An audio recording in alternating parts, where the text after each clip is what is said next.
দুর্গাপুরে আমাদের বাড়িতে কেউ এসেছে আর তাকে নিয়ে জাংশন ঘুরতে যাবো না, এটা তো হয় না।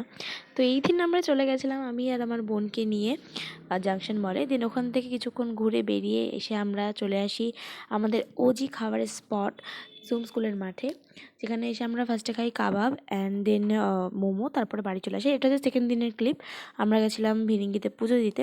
সব ক্লিপগুলো একসাথে করে একটা ভিডিও করেছি, কারণ হলে অনেক বড় ভিডিও হয়ে যাচ্ছিলো।